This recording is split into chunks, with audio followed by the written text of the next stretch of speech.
কাছাকাছি আগাতে শুরু করি। ওকে, দেখো তারপরে আমাদের 6 নাম্বার পেজটা, 6 নাম্বার পেজে সবাই খেয়াল করো, সবাই মাইক্রোফোন গুলো মিউট করে দাও। 6 নাম্বার পেজে প্রথমে একটা সংখ্যা দেওয়া আছে, সবাই কি দেখতে ম্যাম পাচ্ছো? আমি পাঠিয়েছি, দেখেন। ওকে, আমি দেখে নিচ্ছি। না এখনো তো আসেনি বাবা, আমি আসলে তোমাকে দেখে জানাচ্ছি। ওকে, এখন আমার কাছে আসেনি। আচ্ছা, 6 নাম্বার দেখো, 6 নাম্বার পেজে 6 নাম্বারে একটা ম্যাথ আছে, সবাই মাইক্রোফোন গুলো মিউট করে দাও। 6 নাম্বারে একটা ম্যাথ আছে, দেখো এখানে বলা হয়েছে সংখ্যাটিতে 6 এবং 3-এর স্থানীয় মান কত? 6 এবং 3-এর স্থানীয় মান কত? কোটি স্থানের অঙ্কটি কত? আচ্ছা, আমাকে এখন কেউ কি বলতে পারবে এখানে 6 এবং 3-এর স্থানীয় মান কত? একজন বলো তো। আচ্ছা, অর্ণব, অর্ণব বলুক, অর্ণব যেহেতু নতুন। অর্ণব বলো তো এখানে 6 এবং 3-এর স্থানীয় মান কত? ম্যাম কোন অঙ্কটা? এই যে 6 নাম্বারে একটা অঙ্ক দেখতে পাচ্ছ, 6 নাম্বারের অঙ্ক এই যেটা। 6 ও 3-এর স্থানীয় মান কত? ইয়েস, এটা 6 এবং 3-এর, 6 এবং 3-এর স্থানীয় মান। স্থানীয় 3-এর স্থানীয় মান কত?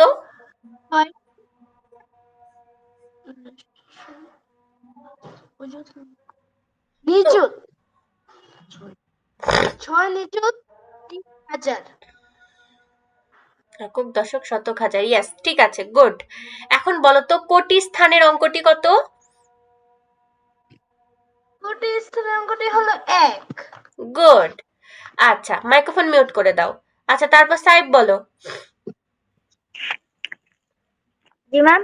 নিযুত স্থানের 2 নাম্বারে দেখো, 2 নাম্বারে একটা সংখ্যা দেওয়া আছে, বলা আছে এটা নিযুত স্থানের অঙ্কটি কত? নিযুত স্থানের অঙ্কটি কত আমাকে বলো তো।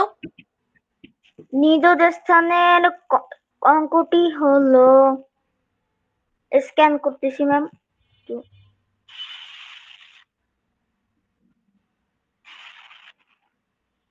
নিযুত স্থানের অঙ্কটি হলো 2। আচ্ছা, মাইক্রোফোন মিউট করে দাও। গুড। এরপর আয়েশা, আয়েশা বলো তো এখানে 4-এর স্থানীয় মান কত বাবা? লক্ষ। গুড, ভেরি গুড, সুন্দর। এবার দেখো 7 নাম্বারে একটা অঙ্ক দেওয়া আছে, বলা আছে 2022 সালে আদমশুমারি অনুযায়ী বাংলাদেশের মোট জনসংখ্যা এতজন পুরুষ এবং এতজন নারী। সংখ্যা দুইটি উচ্চস্বরে পড়ি, কথায় লিখি এবং অঙ্কগুলো স্থানীয় মান নির্ণয় করি। এই অঙ্কটাকে আমরা সবাই করতে পারবো? এই সংখ্যা দুইটাকে আমরা কথায় লিখতে পারবো সবাই? আমাকে হচ্ছে আয়েশা, আয়েশা বাবা প্রথম সংখ্যাটা কথায় পড়ে শোনাও তো, কত হবে? প্রথম সংখ্যাটা, হ্যাঁ, এই যে এটা দেখতে পাচ্ছ, এই যে পুরুষের সংখ্যা যেটা, জনসংখ্যার মধ্যে এতজন পুরুষ।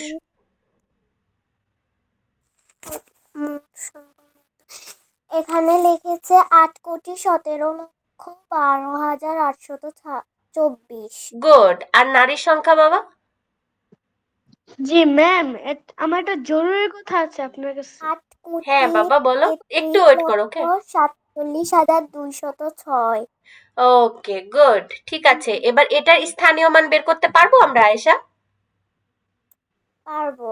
ওকে, ভেরি গুড, তাহলে এটা নিয়ে আমি টাইম ওয়েস্ট করছি না। আচ্ছা, আমাকে কি বলতে চাচ্ছিল অর্ণব বাবা? জি ম্যাম, আমি আমি তো নামাজে যাব। আচ্ছা বাবা, তুমি তাহলে যাও, আমরা কন্টিনিউ করছি। আর আমি ক্লাসটা রেকর্ডিং করার চেষ্টা করছি। আজকে কি হয়েছে বুঝতে পারছি না, রেকর্ডিং বারবার অফ হয়ে যাচ্ছে। আমি রেকর্ডিংটা করে তোমাকে দিয়ে দিব। ওকে, আচ্ছা ম্যাম, আচ্ছা, আসসালামু আলাইকুম। ওয়ালাইকুম আসসালাম। আচ্ছা, তারপরে এখন দেখো, সায়েব আর হচ্ছে আয়েশা, সংখ্যাটির অঙ্কগুলোর স্থানীয় মান লিখি। সংখ্যাটির অঙ্কগুলোর স্থানীয় মান লিখি। এখানে বলো তো, লিখতে পারবো আমরা সবাই? পারবো ম্যাম। এটা তো অনেক ইজি, তাই না? সময় নষ্ট করার তো কোনো প্রয়োজন আসে না। তারপর দেখো 9 নাম্বার এবং 10 নাম্বারে, হ্যাঁ, 9 নাম্বার এবং 10 নাম্বারে আমাদের কথাই লিখি এবং অঙ্ক লিখি আছে। সবাই খাতায় হোমওয়ার্ক লিখো, দুইজনই খাতায় হোমওয়ার্ক লিখো। লিখো 6 নাম্বার পৃষ্ঠার 9 এবং 10 নাম্বার হোমওয়ার্ক। 6 নাম্বার পৃষ্ঠার 9 এবং 10 নাম্বার হোমওয়ার্ক। সবাই দুইজনই লিখে ফেলো হোমওয়ার্ক এটা। ওকে লিখে ফেলেছো হোমওয়ার্ক? ম্যাম, লিখি ম্যাম। ওকে, লিখে ফেলো যে 6 নাম্বার পেজে 9 এবং 10 নাম্বারটা আমাদের বাসার কাজ।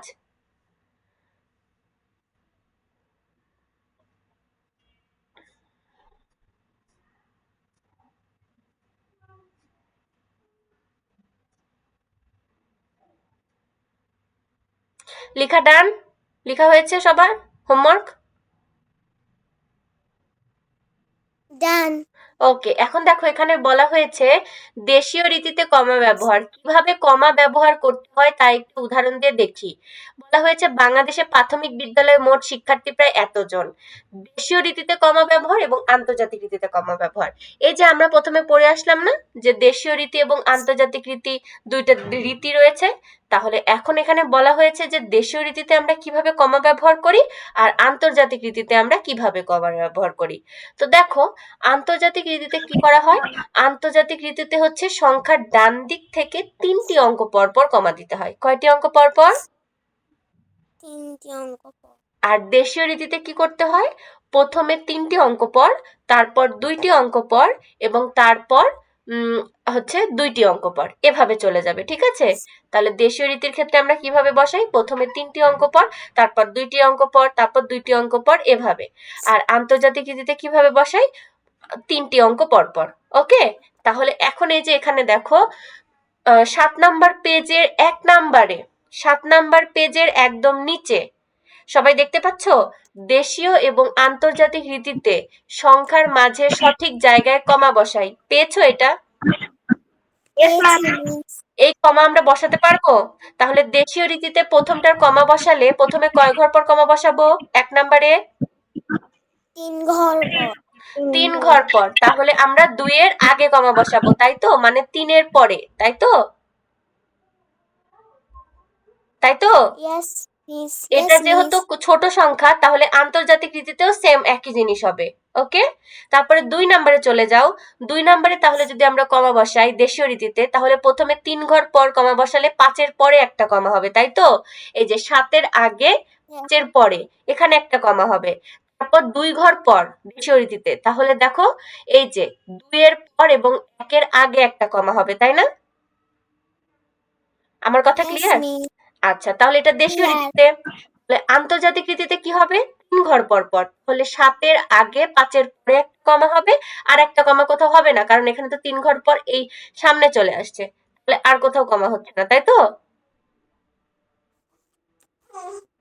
ক্লিয়ার সবাই?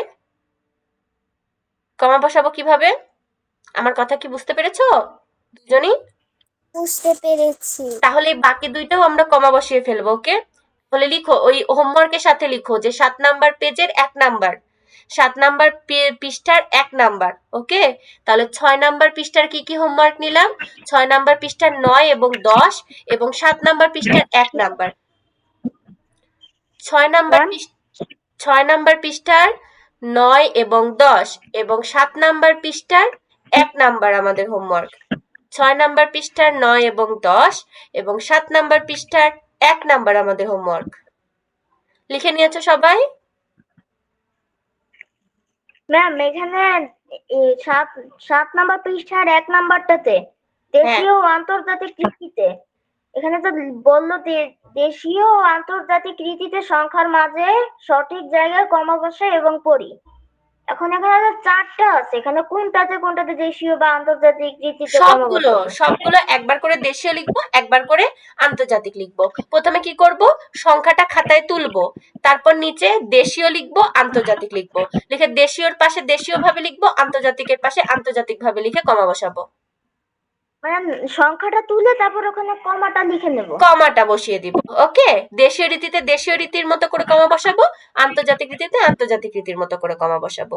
এবং নেক্সট ক্লাসে আমি কিন্তু হোমওয়ার্ক দেখব। আমাকে কিন্তু এই ক্লাসে তোমরা হোমওয়ার্ক দাওনি কেউ।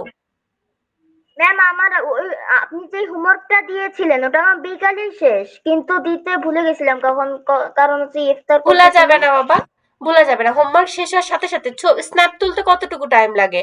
কয়েক সেকেন্ড ছবি তুলে আমরা পাঠিয়ে দিব, না হলে কিন্তু আমি নেক্সট ক্লাস থেকে পড়া আগাবো না, কারণ আমি তো বুঝতে পারছি না যে তোমরা করছো কিনা। ওকে, আচ্ছা, তাহলে আমাদের হচ্ছে ম্যাথ ক্লাস শেষ। ওকে, ম্যাথ আমাদের এটুকু হোমওয়ার্ক থাকলো, আর উপরে যেগুলো আছে এগুলো পড়া থাকলো। ওকে, তাহলে আমাদের আজকে পড়া থাকলো 4 নাম্বার পেজ থেকে 7 নাম্বার পৃষ্ঠা পর্যন্ত ম্যাথ। ওকে সাইব? জি ম্যাম। ওকে ঠিক আছে, তাহলে তুমি এখন লিভ নিতে পারো বাবা। লিভ দিব ম্যাম? এখন আমরা সায়েন্স পড়বো, তাহলে তোমার তো সায়েন্স নেই তাই না?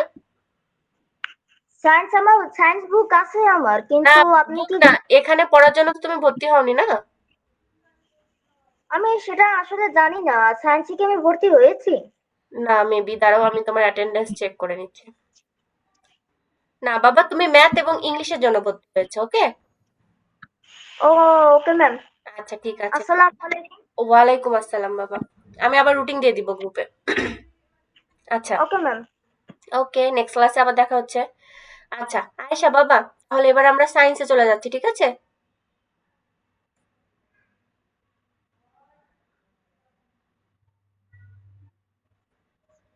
আয়েশা কি ক্লাসে আছে?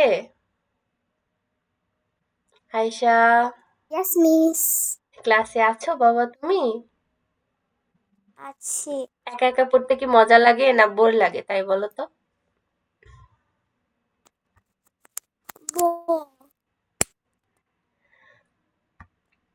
বাবা ওই যে তারাবির নামাজ পড়তে গেছে একজন, আরেকজন কোন একটা কাজের কারণে জয়েন করতে পারেনি, ওর আম্মু নাকি টাইমই খেয়াল করেনি। আর আরেকজন জয়েন করছে না কেন বুঝতে পারছি না। রোজার মাসে সবারই একটু উল্টাপাল্টা হয়ে গেছে সবকিছু। আচ্ছা দেখো, তুমি আমার বই দেখতে পাচ্ছ? আমি স্ক্রিন শেয়ার করেছি কি? স্ক্রিন দেখা যাচ্ছে? Yes miss.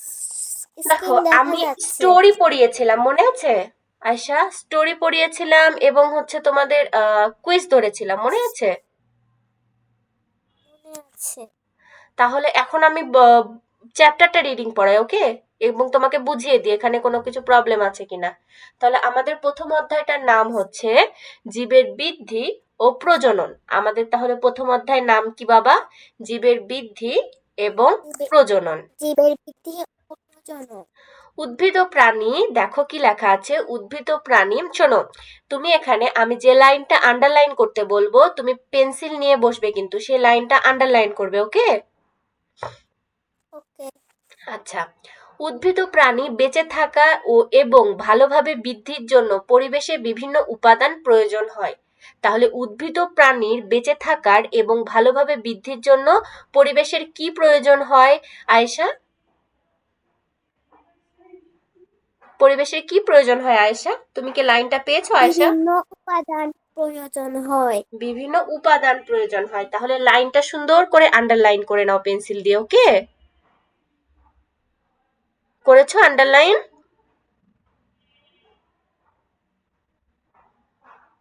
করেছি। এরপর দেখো আমাদের 1 নম্বর পয়েন্টে দেওয়া আছে বীজের অঙ্কুরোদ্গম। তোমাকে আমি একটা পরীক্ষা করতে দিচ্ছি, তুমি এটা অবশ্যই বাসায় করবে, ওকে? এখন আমাদের রমজান মাস, আমাদের বাসায় সবার হচ্ছে ছোলা আছে না? তোমার বাসায়ও ছোলা আছে না? আমরা রেগুলার ছোলা খাচ্ছি না এখন? এই ছোলাটা হ্যাঁ। তুমি করবে কি, পানিতে ভিজিয়ে রাখবে। দেখবে যে ছোলা ফেটে গাছ বা শিকড়ের মতো বের হয়ে এসেছে। ওকে, এই পরীক্ষাটা করে আমাকে বলবে যে তুমি এটা পরীক্ষাটা করতে পেরেছো কিনা।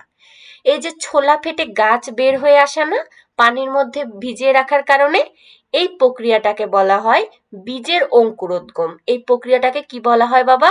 বীজের অঙ্কুরোদ্গম। এখানে দেখো লেখা আছে অঙ্কুরোদ্গম কাকে বলে, এই আন্ডারলাইন করো লাইনটা।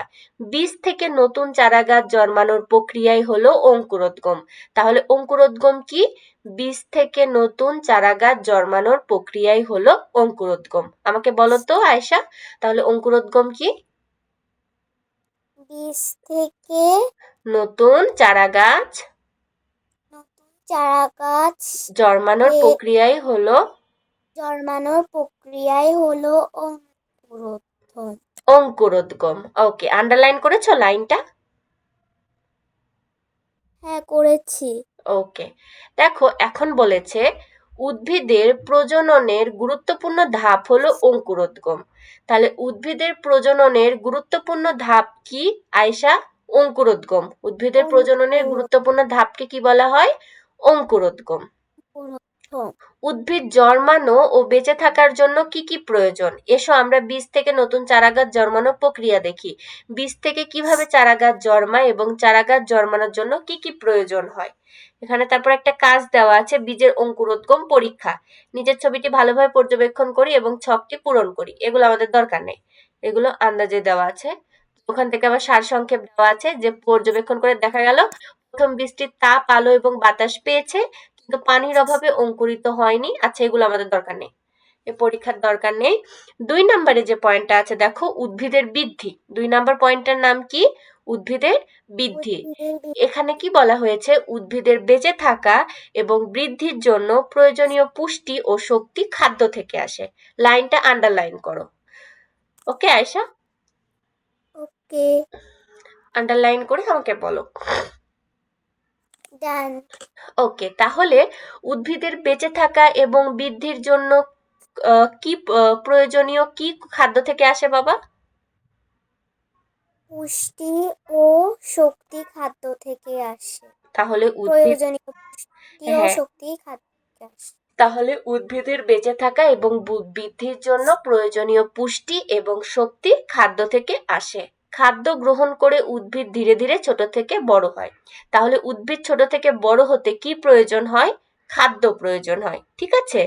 উদ্ভিদ নিজের খাদ্য তৈরি করার জন্য প্রয়োজনীয় উপাদান পরিবেশ থেকে সংগ্রহ করে।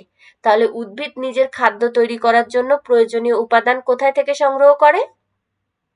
পরিবেশ থেকে সংগ্রহ করে। গুড, তাহলে এই লাইনটাও আন্ডারলাইন করে ফেলি।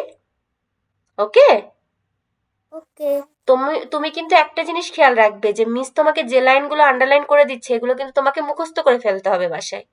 ওকে ওকে, ওকে, দেখো, উদ্ভিদ নিজের খাদ্য তৈরি করার জন্য প্রয়োজনীয় উপাদান তাহলে পরিবেশ থেকে সংগ্রহ করে। তাহলে উদ্ভিদের বৃদ্ধিতে আমরা প্রথমে কি দেখলাম? যে উদ্ভিদ বেঁচে থাকা এবং বৃদ্ধির জন্য প্রয়োজনীয় পুষ্টি ও শক্তি খাদ্য থেকে আসে। তাহলে উদ্ভিদের বেঁচে থাকার জন্য এবং বৃদ্ধির জন্য যে পুষ্টি এবং শক্তির প্রয়োজন হচ্ছে সেটা সে খাদ্য থেকে পাচ্ছে। তারপরে খাদ্য গ্রহণ করে উদ্ভিদ ধীরে ধীরে ছোট থেকে বড় হয়। উদ্ভিদ খাদ্যটা খাওয়ার পর সেখান থেকে ধীরে ধীরে ছোট থেকে বড় হচ্ছে। উদ্ভিদ নিজের খাদ্য তৈরি করার জন্য প্রয়োজনীয় উপাদান পরিবেশ থেকে সংগ্রহ করে। তাহলে নিজের খাদ্য কিন্তু উদ্ভিদ নিজে তৈরি করতে পারে, কিন্তু এটা তৈরি করার জন্য তার কিছু উপাদান দরকার পড়ে। এই উপাদানগুলো সে কোথা থেকে সংগ্রহ করে? পরিবেশ থেকে। কোথা থেকে সংগ্রহ করে বাবা? পরিবেশ থেকে। ঠিক আছে, এখন এখানে কোশ্চেন হলো, তাহলে উদ্ভিদের বৃদ্ধির জন্য কি কি প্রয়োজন? একটা উদ্ভিদ যে বৃদ্ধি হবে এটার জন্য কি কি প্রয়োজন? এখানে বলা আছে চারাগাছ সহ 3টি টব নিয়েছে এরা। নিয়ে দেখো কি করেছে, নিচে দেখানো চিত্রের মতো করে টব 3টি সাজাই। টব 1-এ এবং টব 2-এ সূর্যের আলোতে রেখেছে এবং টব 3 নাম্বারটা কি করেছে? মোটা কাগজের তৈরি বাক্সের সাহায্যে ঢেকে দিয়েছে। মানে দেখো কি করছে এরা, 3 নাম্বার টবটাতে এরা সূর্যের আলো লাগতে দিচ্ছে না, তাই না আয়েশা? 1 নাম্বার এবং 2 নাম্বারটা দেখো সূর্যের আলোতে রেখেছে এবং 3 নাম্বারটা মোটা কাগজের বাক্স দিয়ে ঢেকে দিয়েছে। তাহলে এখন যদি কাগজের বাক্স দিয়ে আমরা একটা গাছকে ঢেকে দিই তাহলে সে কি সূর্যের আলো পাবে? না। এখন দেখো কি করেছে, তাহলে কোন 2টা টব এখন বাঁচলো? এক ব্যতীত, দেখো টব 1 ব্যতীত টব 2 এবং টব 3-এ এবার প্রতিদিন পানি দিচ্ছে। এবার কি করছে, যে গাছটাকে ঢেকে রেখেছিল সূর্যের আলো থেকে সেটাকে এবং 2 নাম্বার টবটাকে পানি দিচ্ছে, কিন্তু 1 নাম্বার টবটাকে সূর্যের আলোতে রেখেছে কিন্তু পানি দিচ্ছে না। এখন দেখা বিশেষ নির্দেশনা বলেছে, যদি কোনো কারণে কাজটি করা সম্ভব না হয় তাহলে উপরে চিত্রে দেখানো প্রাপ্ত তথ্য ছকে লিখি। আচ্ছা, এখানে এখন সারসংক্ষেপে চলে যাই আমরা। এখন এই পরীক্ষাটা করে এরা কি পেল? পরীক্ষা এবং পর্যবেক্ষণ থেকে আমরা জানলাম প্রথম টবে উদ্ভিদের সূর্যের আলো এবং বায়ু পেয়েছে কিন্তু পানি পায়নি, তাই বৃদ্ধি হয়নি। তাহলে কি হচ্ছে দেখো, একটা উদ্ভিদ যদি সূর্যের আলো এবং বায়ু পায় কিন্তু পানি না পায় তাহলে সেই উদ্ভিদটা বেড়ে উঠবে না। ওকে আয়েশা, যদি একটা উদ্ভিদকে সূর্যের আলো এবং বায়ুও দেওয়া হয় কিন্তু তাকে পানি না দেওয়া হয় তাহলে সেই উদ্ভিদটা কি বড় হবে? না। দ্বিতীয় টবে কি করেছে দেখো, সূর্যের আলো দিয়েছে, বায়ু দিয়েছে, পানি দিয়েছে, সবকিছু দিয়েছে, তাই উদ্ভিদটি ভালোভাবে বৃদ্ধি হয়েছে। আর তৃতীয় টবে কি করেছে দেখো, তৃতীয় টবের উদ্ভিদ পানি পেয়েছে কিন্তু সূর্যের আলো বা বায়ু না পাওয়ায় যথাযথ বৃদ্ধি পায়নি। তাহলে অর্থাৎ সূর্যের আলো, বায়ু ও পানি না পেলে উদ্ভিদ যথাযথ বৃদ্ধি হয় না। তাহলে একটা উদ্ভিদের বেড়ে ওঠার জন্য সূর্যের আলো, বায়ু এবং পানি তিনটাই প্রয়োজন, তাই তো আয়েশা? হ্যাঁ। যদি একটা উপাদান না থাকে তাহলে কি হবে, উদ্ভিদটা সঠিক মতো বৃদ্ধি হবে না। তাহলে দেখো, এই যে নিচের লাইনটা তুমি আন্ডারলাইন করে ফেলো, উদ্ভিদের বৃদ্ধির জন্য সূর্যের আলো, পানি এবং বায়ু প্রয়োজন। লাইনটা পেয়েছো? আমি হ্যাঁ। লাইনটা আন্ডারলাইন করে ফেলো।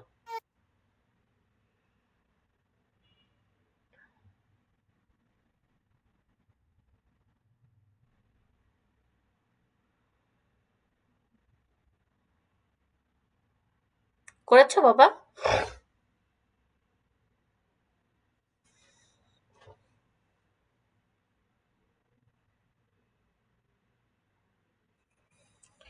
হয়ে গেলে আমাকে বলবে, ওকে? ডান। ওকে, তাহলে এবার আমরা পরের লাইনে চলে যাব। পরের লাইনে কি বলেছে দেখো, উদ্ভিদের খাদ্য তৈরির সময় উদ্ভিদ বায়ু থেকে কার্বন ডাই অক্সাইড এবং পরিবেশ থেকে প্রয়োজনীয় পুষ্টি ও শক্তি পেয়ে থাকে। লাইনটা আন্ডারলাইন করো। তাহলে খাদ্য তৈরির সময় উদ্ভিদ বায়ু থেকে কি পাচ্ছে?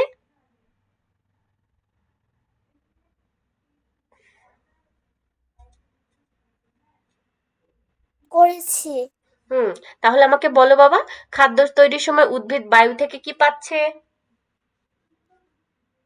খাদ্য তৈরির সময় উদ্ভিদ বায়ু থেকে কার্বন ডাই অক্সাইড পাচ্ছে পাচ্ছে।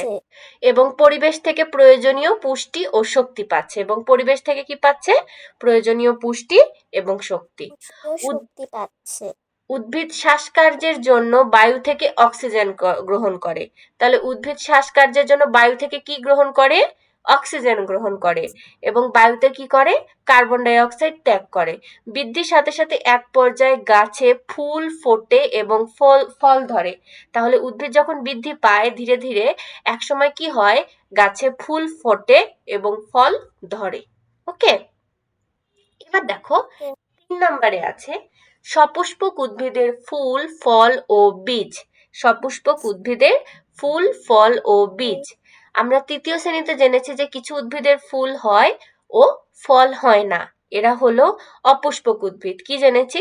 যে কিছু উদ্ভিদের ফুল ও ফল হয় না, এরা হলো অপুষ্পক উদ্ভিদ। আবার কিছু উদ্ভিদের ফুল ও ফল হয়, এদের সপুষ্পক উদ্ভিদ বলে। সপুষ্পক উদ্ভিদের ফুল হতে ফল ও বীজ হয়। তাহলে আমরা তৃতীয় শ্রেণীতে কি জেনেছি যে কিছু যেসব উদ্ভিদের ফুল ও ফল হয় না সেগুলো অপুষ্পক উদ্ভিদ, এবং যেসব উদ্ভিদের ফুল ও ফল হয় সেগুলো সপুষ্পক উদ্ভিদ। সপুষ্পক উদ্ভিদের ফুল হতে ফল এগুলো ও আমাদের বীজ হয়। পরীক্ষায় এসেছিল তৃতীয় শ্রেণী। তাই তাহলে এখন তুমি আমাকে বলো তো, অপুষ্পক উদ্ভিদ কাকে বলে আর সপুষ্পক উদ্ভিদ কাকে বলে? অপুষ্পক উদ্ভিদ যে উদ্ভিদে ফুল ও বা ফল হয় না সেগুলোকে অপুষ্পক উদ্ভিদ বলে। সপুষ্পক উদ্ভিদ যে উদ্ভিদে ফুল ও ফল হয় সেগুলোকে সপুষ্পক উদ্ভিদ বলে। ওকে, এখন এখানে বলা হয়েছে যে সপুষ্পক উদ্ভিদের ফুল হতে ফল ও বীজ হয়। তাহলে সপুষ্পক উদ্ভিদের কি থেকে ফল ও বীজ হয়? ফুল হতে ফল ও বীজ হয়। এখন বলা হয়েছে ফুল ও ফলের অংশগুলো কি কি? ফুল এক ধরনের রূপান্তরিত পাতা। লাইনটা আন্ডারলাইন করো। আমি যদি তোমাকে কাল জিজ্ঞেস করি ফুল কি, তখন তোমাকে বলতে হবে ফুল এক ধরনের রূপান্তরিত পাতা। ঠিক আছে? ঠিক আছে, করেছি। আচ্ছা, আমাদের বাড়ি বা বিদ্যালয়ের আশেপাশে বিভিন্ন ধরনের ফুল ফোটে। আমাদের বাড়ি এবং বিদ্যালয়ের আশেপাশে বিভিন্ন ধরনের কি ফোটে? ফুল ফোটে। এগুলো বিভিন্ন বর্ণের হয়ে থাকে। এগুলো কেমন হয়ে থাকে? বিভিন্ন বর্ণের হয়ে থাকে, যেমন লাল, সাদা, হলুদ, বেগুনি ইত্যাদি। কি কি? লাল, সাদা, হলুদ, বেগুনি ইত্যাদি। কোনো কোনো ফুলে সুগন্ধ থাকে। কোনো কোনো ফুলে কি থাকে? সুগন্ধ থাকে। চলো আমরা ফুলের কি কি অংশ আছে তা পর্যবেক্ষণ করি। দেখো, এই যে এখানে আমাদের একটা জবা ফুল দেওয়া আছে 5 নাম্বার পেজে। আচ্ছা, শোনো আয়শা, নেক্সট ক্লাসে তোমার যেটা হোমওয়ার্ক থাকবে, তুমি তোমার খাতায় সুন্দর করে একটা জবা ফুল ড্র করবে এবং জবা ফুলটার বিভিন্ন অংশ তুমি সুন্দর করে এই যে এভাবে মার্ক করে করে লিখবে। ওকে? ফুলের বিভিন্ন অংশ তুমি এভাবে আঁকবে। পারবে বাবা? পারবো। চিহ্নিত চিত্র আঁকতে পারবে? পারবো। এটা তোমার হোমওয়ার্ক থাকলো। ওকে? সুন্দর করে করে আমাকে নেক্সট ক্লাসে দেখাবে। তোমাকে রং করতে হবে না, তুমি শুধু পেন্সিল দিয়ে এঁকে তুমি এটা মার্ক করবে। ওকে? ওকে। আচ্ছা, তাহলে ফুলের বিভিন্ন অংশটা আমরা দেখি।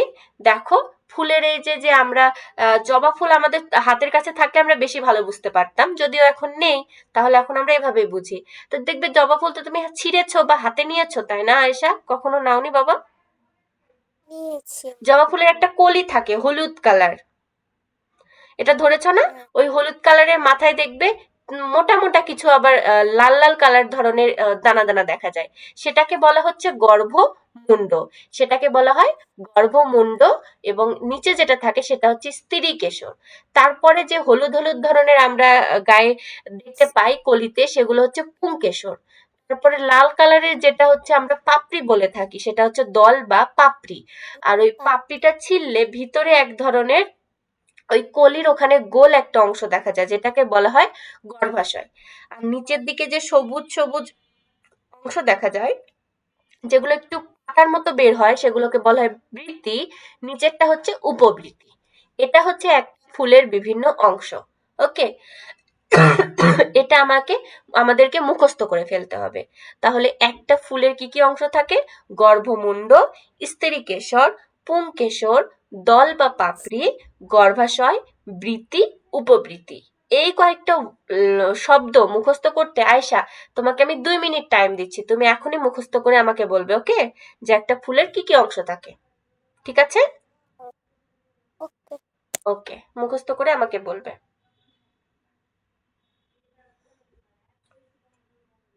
হলো গর্ভমুণ্ড, দ্বিতীয়টা হলো ক্রিকেশর, স্ত্রীকেশর, তৃতীয়টা হলো পুংকেশর, তারপরে চতুর্থটা হলো দল বা পাপড়ি, নিচের হলুদ হলুদ ওটা হলো গর্ভাশয়, আর সবুজ কালারের ওটা হলো বৃতি, নিচেরটা হলো উপবৃতি। বাহ, ভেরি গুড। তুমি কি মুখস্থ বললে তো? হ্যাঁ, আমি মুখস্থ করেছি। ওকে, ঠিক আছে। এখন তাহলে আমরা আরেকটু আগাবো কি, নাকি তোমার পড়া বেশি হয়ে যাচ্ছে? আমাকে বলো তো বাবা। উম, আমি কি স্ত্রীস্তবক পর্যন্ত আজকে শেষ করে দিব, নাকি এই ফুলের বিভিন্ন অংশ পর্যন্ত রাখবো? তুমি যা বলবে আমি ততটুকুই রাখবো। বিভিন্ন অংশ পর্যন্ত রাখেন। ফুলের বিভিন্ন অংশ পর্যন্তই থাকবে? হুম, ওকে, তাহলে আমি কিছু কোশ্চেন দিই, তুমি খাতায় লিখে ফেলো ছোট ছোট কোশ্চেন গুলো, এগুলো অ্যান্সার তুমি লিখে ফেলবে। ওকে? প্রথম থেকে আসি। ওকে? ওকে। আচ্ছা, ফার্স্টে লিখবে যে বীজের অঙ্কুরোদ্গম। অঙ্কুরোদ্গম কি? লিখো, অঙ্কুরোদ্গম কি? অঙ্কুর-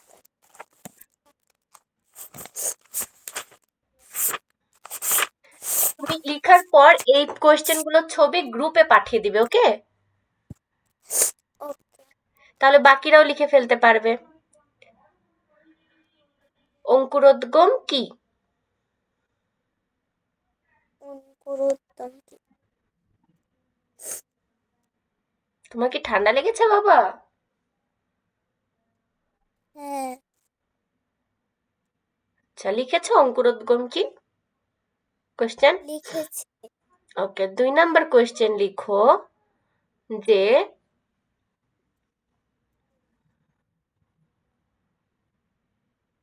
উদ্ভিদ বেঁচে থাকার জন্য খাদ্য থেকে কি কি পায়? উদ্ভিদ উদ্ভিদের বেঁচে থাকার জন্য খাদ্য থেকে কি কি পায়? বেঁচে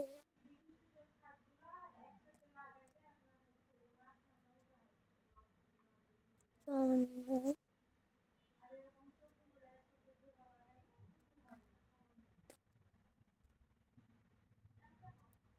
কে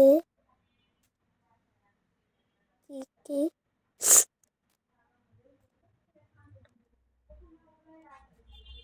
পায়? ডান। ওকে, 3 নম্বরে লিখো, উদ্ভিদ নিজের খাদ্য তৈরি করার জন্য প্রয়োজনীয় উপাদান কোথায় থেকে সংগ্রহ করে? উদ্ভিদ নিজের খাদ্য তৈরির জন্য, এটুকু আগে লিখো, উদ্ভিদ নিজের খাদ্য তৈরির জন্য নিজের খাদ্য তৈরির জন্য তৈরির জন্য লিখেছে। প্রয়োজনীয় উপাদান কোথায় থেকে সংগ্রহ করে? পরিবেশ থেকে সংগ্রহ করে। বাবা অ্যান্সার বলো না, কোশ্চেন লিখো। প্রয়োজনীয় উপাদান কোথায় থেকে সংগ্রহ করে?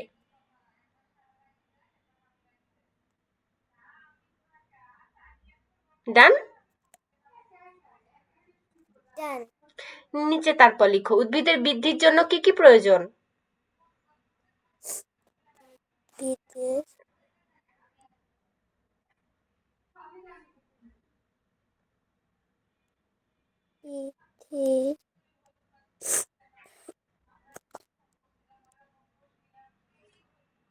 প্রয়োজন?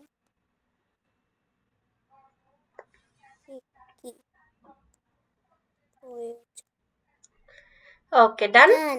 ওকে, তারপর লিখো, সপুষ্পক উদ্ভিদ কাকে বলে, অপুষ্পক উদ্ভিদ কাকে বলে? দুইটা দুইবার লিখবে। ওকে, প্রথমে লিখবে সপুষ্পক উদ্ভিদ কাকে বলে, তারপর লিখবে অপুষ্পক উদ্ভিদ কাকে বলে। সব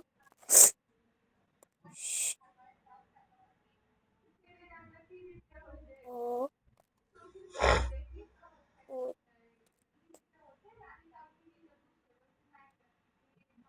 কাকে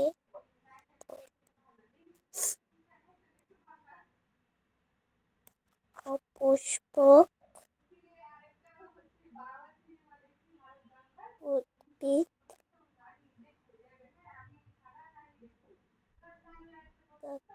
বলে। মিস ডান। এবার লাস্টের একটা কোয়েশ্চেন লিখো, একটি ফুলের বিভিন্ন অংশের চিহ্নিত চিত্র আঁকো। একটি ফুলের বিভিন্ন অংশের চিহ্নিত চিত্র আঁকো। ফুল চিহ্নিত বানান কি বলে দিব? চিহ্নিত বলে দেন। চয়ে রশ্মি, রশ্মি হয় নয়ে রশ্মি, আত্ম।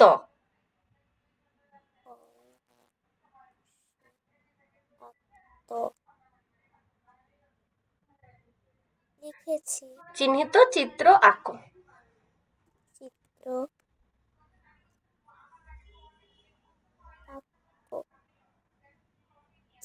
ওকে, ডান। ডান। ডান। ওকে, ঠিক আছে। তাহলে আয়শা এতটুকু সুন্দর করে পড়ে ফেলবে। আমরা নেক্সট ক্লাসে এই যে ফুলের বিভিন্ন অংশগুলো রয়েছে না, এগুলো হচ্ছে ডেসক্রাইব করে পড়বো। ওকে, এগুলো একটু মুখস্থ করতে হবে, এই জন্য আজকে আর দিলাম না, তাহলে একটু বড় হয়ে যাবে নি তোমার জন্য। ঠিক আছে, তুমি এখন এই যে এগুলো লিখলে না কোশ্চেন গুলো, এগুলো একটু ছবি তুলে গ্রুপে পাঠিয়ে দিবে। ওকে বাবা, ঠিক আছে আয়শা? ওকে। আর এই তুমি কোশ্চেন গুলো সুন্দর করে পড়ে ফেলবে এবং একটা ফুলের ছবি, জবা ফুলের ছবি এঁকে সুন্দর করে সেটাকে চিহ্নিত করবে। ওকে, নেক্সট ক্লাসে আসার আগে হোমওয়ার্ক গুলো যেন গ্রুপে সাবমিট করা হয়ে যায়। ওকে বাবা? ওকে। আচ্ছা ঠিক আছে, তাহলে আমাদের আবার ক্লাস কবে? আবার